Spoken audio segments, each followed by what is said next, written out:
Muy buenas noches, profesora. Mi nombre es John Eduardo Alvarado Benavides. Soy alumno de la carrera de Trabajo Social Advanced.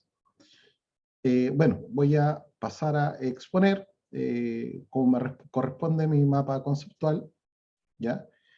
Eh, bueno, me ha tocado, podemos ver lo que corresponde a la unidad 3 en relación a las teorías y enfoques de género presentes en la antropología, que son parte del quehacer profesional del trabajador social. Inicialmente podemos decir que este mapa conceptual consiste en un análisis básico de la relación entre la antropología y el enfoque de género, y este como ciencia se relaciona con el trabajo social. Y es importante tener en cuenta que la antropología es mucho más antigua que el trabajo social, y no se puede negar los disímiles aportes que existen en el proceso de evaluación antropológica. Le ha brindado al desarrollo de las distintas teorías científicas que se han abordado en cuestión de desarrollo de enfoque de género, y cómo ha ido cambiando en el tiempo y en el espacio, y ha ido limitando y nos ha permitido abordar las teorías de distintos ámbitos. Y en lo principal vamos a tener en cuenta conceptos como género, sexo, nacimiento del movimiento feminista, la relación de género, la equidad de género, entre otros distintos conceptos. Eso como fundamental. Bueno, quiero partir inicialmente como punto de partida de mi mapa conceptual está presente el género. Y el género se entiende principalmente como la diferencia que es socialmente construida entre hombres y mujeres, que tiene características, dice que es relacional, es cambiante, ya que el concepto va cambiando a través del tiempo, es jerárquico, contextual e institucional. Y del género se desprende el sexo. El sexo entendido como, o se refiere a la diferencia biológica entre mujeres y hombres, ¿ya? Esta diferencia biológica tiende a no cambia en el tiempo, y son las mismas en todas las sociedades. Del sexo se generan también distintos conceptos, como son el sexismo, el machismo, la misoginia.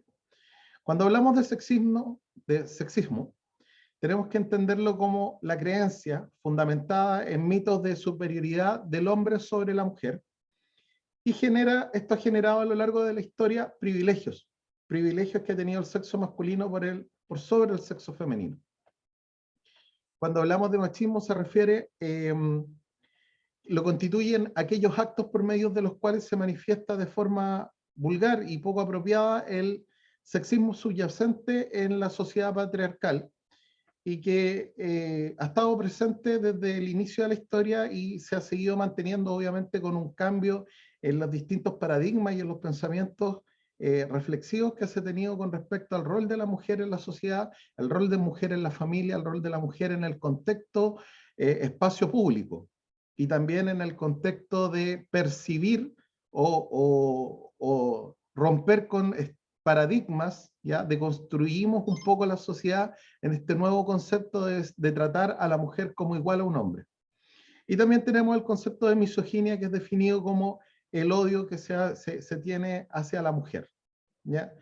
Entonces, encontramos que el sexo existen diferencias biológicas y se desprenden conceptos como sexismo, machismo y misoginia puntualmente. Cuando hablamos de género, se desprenden también las relaciones de género, y se refiere que hombres y mujeres se relacionan siguiendo pautas y expectativas sociales, ¿ya? Estas pautas y expectativas sociales se han ido instaurando en nuestra sociedad, ¿ya? Y obviamente han ido cambiando estas pautas y expectativas. Podemos decir que antes el hombre y la mujer se separaban en el espacio público y en el espacio privado. En el espacio público se veía al hombre porque se desarrollaba en un contexto de lo laboral, de la política, de la representatividad. Y por otro lado se desarrolla en el espacio privado. Y el espacio privado con la mujer tiene que ver con el hogar, tiene que ver con un lugar más reservado, oculto de la vista de la sociedad. Y así se separan esta relación de género. Y antiguamente, y digo antiguamente porque creo que se han ido deconstruyendo estos paradigmas a raíz de las distintas teorías que han ido apareciendo, pero también a través de los cambios culturales y conceptuales, ¿ya?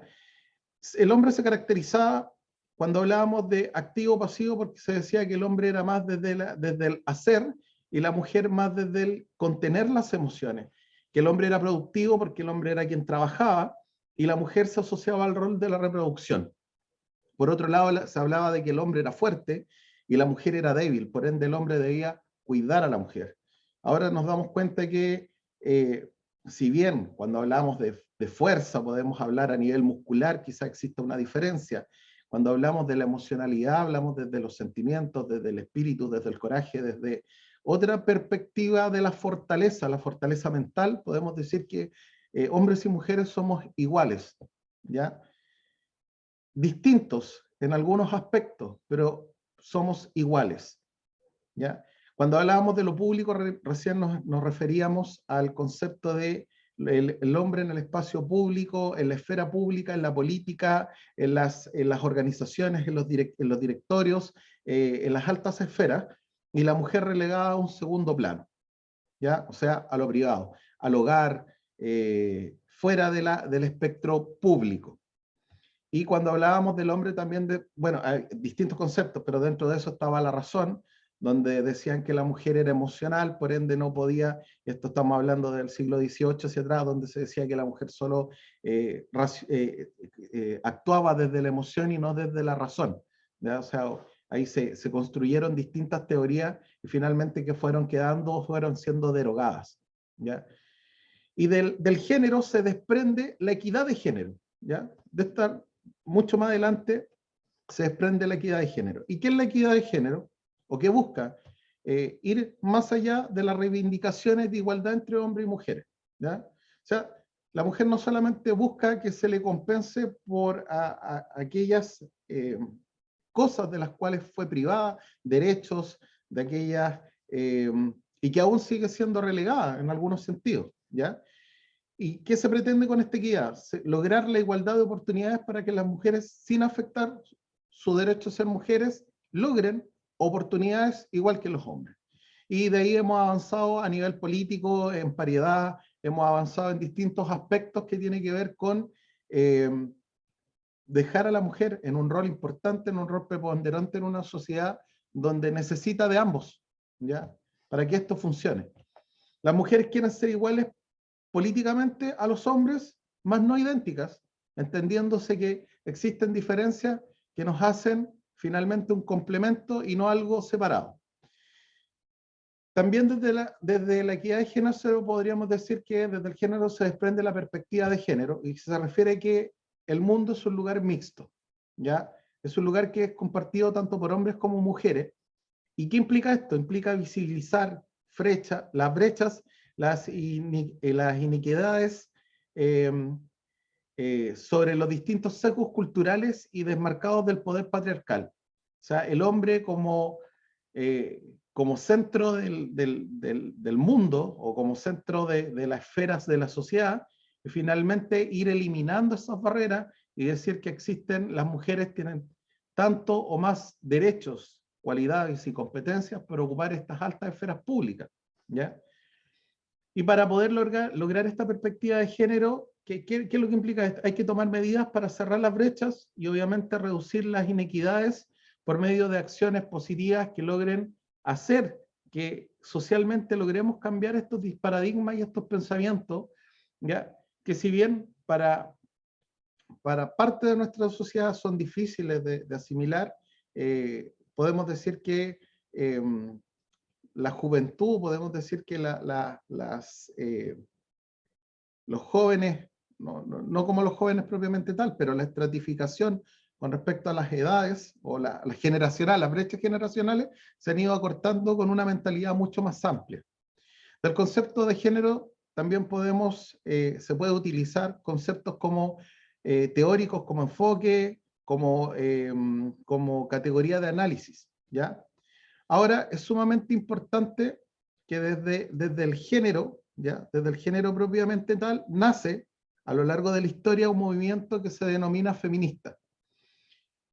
Y este movimiento feminista logra el empoderamiento. ¿Y qué es el empoderamiento? Es simplemente soltar ese pequeño poder que tienen dentro las mujeres y que había sido reprimido por un deber ser femenino, o sea, deber estar en la casa, deber cuidar a los niños, deberse al hogar, deberse al marido, ¿ya?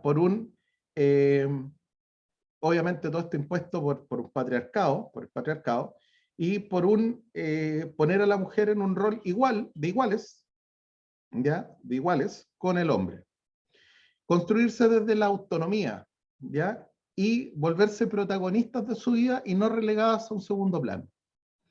Este movimiento feminista lo que hace finalmente es denunciar las desigualdades sociales que hay entre hombres y mujeres, y finalmente, ¿qué han logrado estos movimientos? Generar transformaciones, de construir este paradigma del conocimiento y poder generar o afectar en la sociedad desde su base, ¿ya? Quiero terminar mi mapa conceptual, ¿ya? Entendiendo que los procesos de urbanización, modernización y cambios de nuestros sistemas sociales presentan nuevos escenarios sociales y culturales que son sumamente complejos. Y todos los procesos que se asocian ya al espectro de la globalización afectan a los ámbitos de nuestra sociedad. Esto quiere decir que una sociedad más globalizada comienza a afectar todos los ámbitos del quehacer social. Y esto plantea desafíos de convivencia, lo que ha hecho que la sociedad se vuelva más compleja en los distintos órdenes, donde los cambios pueden causar reacciones que son imprevisibles en las estructuras sociales. Y aquí se genera un nuevo mosaico social y necesita de herramientas y métodos de análisis que permitan un mejor conocimiento de los mecanismos de funcionamiento y adaptación a las normas que se han ido estableciendo de la convivencia humana. Y aquí es donde la antropología social y cultural aporta herramientas teóricas y metodológicas útiles para los trabajadores sociales. Por ejemplo, está el conocimiento y la comparación de la diversidad de las conductas mediante el estudio comparativo de estructura, las relaciones y los procesos sociales y la extensa gama de sociedades, la comprensión de los fenómenos sociales en términos holísticos, marcados por un entrecruzamiento de las dimensiones de la diversidad cultural y la desigualdad social. La aproximación, algo súper importante, que es la aproximación al punto de vista del otro, ¿ya? El desarrollo de la metodología etnográfica que permite un acercamiento a otras formas de concebir el mundo y de actuar. Estos elementos finalmente nos proporcionan una preparación teórica y práctica de los temas que se conciben como más relevantes en la sociedad moderna que vivimos, nuestra sociedad contemporánea, y esto nos va a ayudar a introducir como estudiantes a las perspectivas antropológicas este cambio social y cultural, y de esta manera vamos a poder ampliar o completar nuestra perspectiva como futuros trabajadores sociales. Y para ello hemos estado a través de la unidad 1, 2 y 3, hemos estado trabajando en conceptos básicos y principales temáticas de estudio de la antropología, obviamente siempre teniendo en cuenta la vinculación a las principales problemáticas con las que nos vamos a encontrar como trabajadores sociales en el futuro.